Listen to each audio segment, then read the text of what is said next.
Good afternoon, everybody. I am Jerry, and this is Joy. And we're in kind of an odd situation today. We're in the bathroom of a motel room, or a hotel room in Oklahoma City for some doctor's appointments in the next couple of days for us. But anyway, we're going to go ahead and try to do a short version of Shine today. So it's going to be quick and to the point. From the Hampton Inn. From the Hampton Inn in Oklahoma City. It's really pretty good in here because of the light and the white shower curtain, and it's a lot quieter in here than out there because of the air conditioner. So we're in Proverbs 21 today. Yeah. So we're only going to read down for the first probably 10 verses or so because we don't have a lot of time to talk about much of anything. Yeah, we've only got 15 minutes. So anyway, I'll start reading now. This is the New King James Version. Joy's going to read out I think I'm in the living. Bible. We've got each of our laptops here, okay? So we're looking just a little bit lower than you are to read the scriptures to you today. So here we go. Proverbs 21, New King James Version. The king's heart is in the hand of the Lord. Like the rivers of water, he turns it wherever he wishes. Every way of a man is right in his own eyes, but the Lord weighs the hearts. To do righteousness and justice is more acceptable to the Lord than sacrifice. A haughty look, a proud heart, and the plowing of the wicked are sin. Plans of the diligent lead surely to plenty, but those of everyone who is hasty surely to poverty. Getting treasures by a lying tongue is the fleeting fantasy of those who seek death. The violence of the wicked will destroy them because they refuse to do justice. The way of a guilty man is perverse, but as for the pure, his work is right. Better to dwell in a corner of a housetop than in a house shared with a contentious woman. That's quite a verse right there. Why would you think that? The soul of the wicked desires evil. His neighbor finds no favor in his eyes. Okay, my version's pretty much just like that. So I'll read it quickly. Proverbs 21, we're going to read verses 1 through 10. In the Lord's hand, the king's heart is a stream of water that he channels toward all who please him. A person may think their own ways are right, but the Lord weighs the heart. To do what is right and just is more acceptable to the Lord than sacrifice. Haughty eyes and a proud heart, the unplowed field of the wicked, produce sin. The plans of the diligent lead to profit as surely as haste leads to poverty. A fortune made by a lying tongue is a fleeting vapor and a deadly snare. The violence of the wicked will drag them away, for they refuse to do what is right. The way of the guilty is devious, but the conduct of the innocent is upright. Better to live on a corner of the roof than share a house with a quarrelsome wife. And 10, the wicked crave evil, their neighbors get no mercy from them. Okay, those were pretty much word for word, I think. Pretty close, actually. I couldn't Yeah. believe it. Yeah. Okay. And we wish the king's heart Yeah, was in the I was hand gonna of say. the Lord. Number one. That first verse is, we wish the king's heart, which we're talking about our current president, King. or king if you want to call him, is in the hand of the Lord. But it's not. Like the rivers of water, he turns it wherever he wishes. Yeah. And that is true because God is still in control, whether we believe it or not. It may not seem like it, but I think he is. I'm pretty sure he is, actually. And we won't notice that, or we won't know that until the next few months we see what occurs. But verse 2, every way of a man is right in his own eyes, but the Lord weighs the hearts. Only God knows what the heart of a man is. Nobody else would know that, even by what he says, because so much of what men say today are lies and deceit and so forth. But God knows what their hearts are. So that's why the Lord is still in control, because he can have an effect on a person's heart. I think when the Bible talks about people's hearts, don't you think it's referring to their spirits? Oh, yeah. Yeah. Oh, yeah. Oh, yeah. Not their actual beating heart. No. Because our spirits are the most like God and communicate the best with God, in my opinion. Right. I mean, how do you talk to your heart? I mean, your I heart is know. an organ. Your heart's an organ. So I think it's talking about, you are a spirit, you have a soul, and you live in a body. I'm sure you all know that, all the people that listen to me and to Jerry. Your spirit actually is your living soul. Yeah, it's what lives forever. And your heart is what keeps you alive. It's living also. Yeah. Without your heart, you're not going to be in Your real existence. heart, your Yeah, organ real heart. But anyway, to do righteousness and justice is more acceptable to the Lord than sacrifice. I wonder that's true. what sacrifice exactly that's referring to.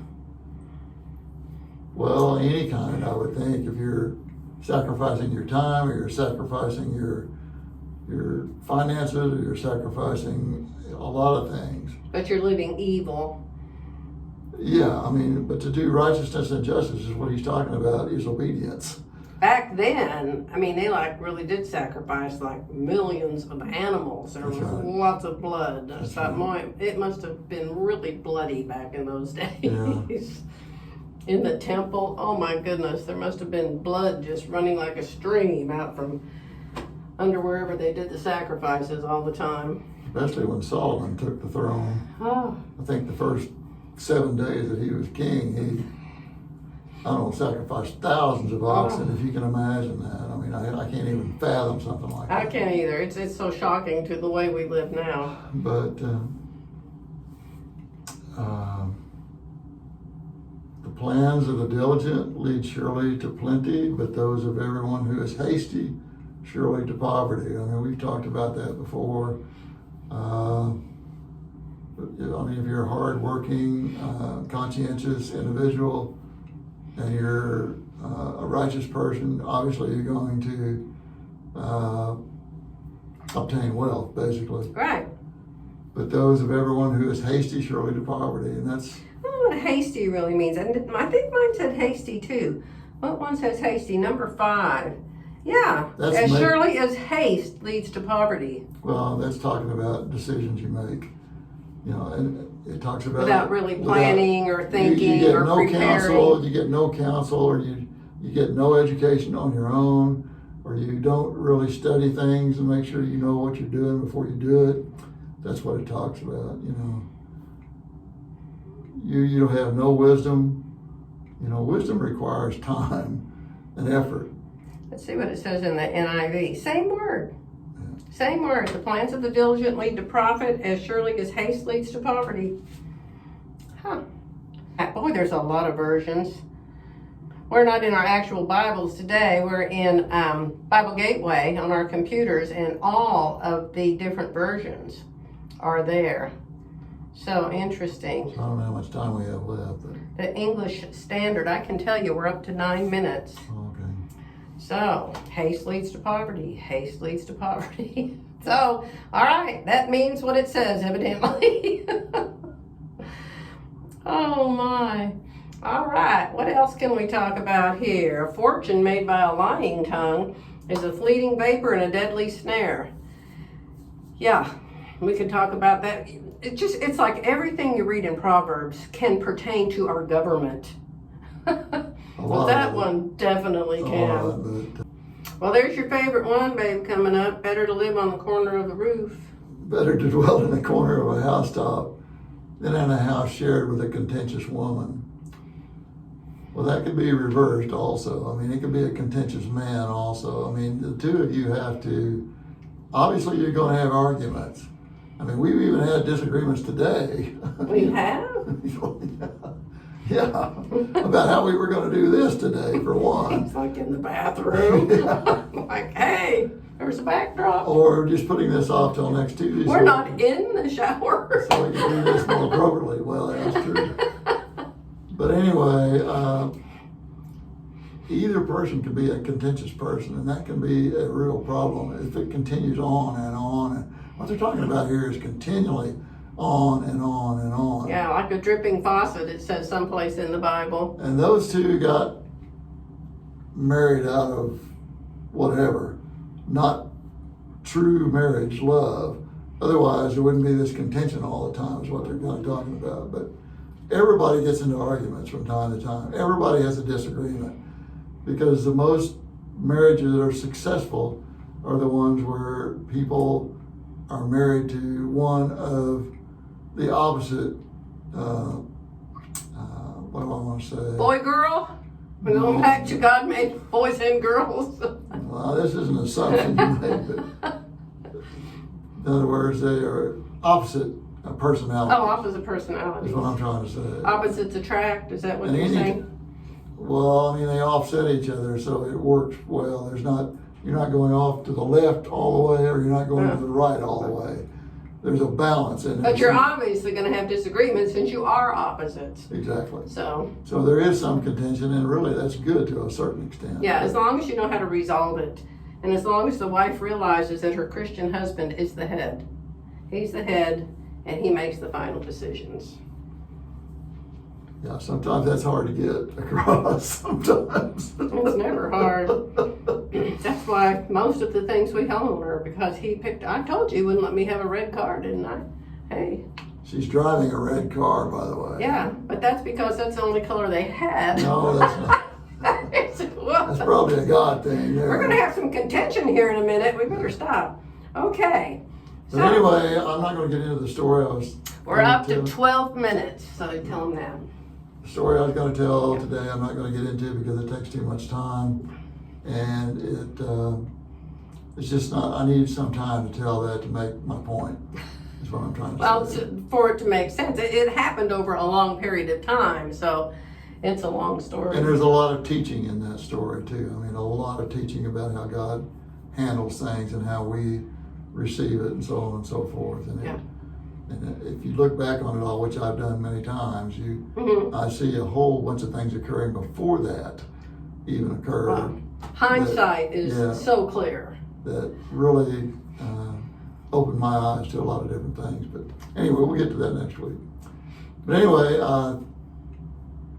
we do have company next week. So next Sunday might be a little complicated. Yeah, it might be too, because our grandson and our great-grandson are going to be there. So it might be a little complicated. So just one of these days, Jerry will tell his story. Yeah. Anyway, we got to run for now because we're running out of time. But you all have a blessed week. And we will see you next week, hopefully. Yes.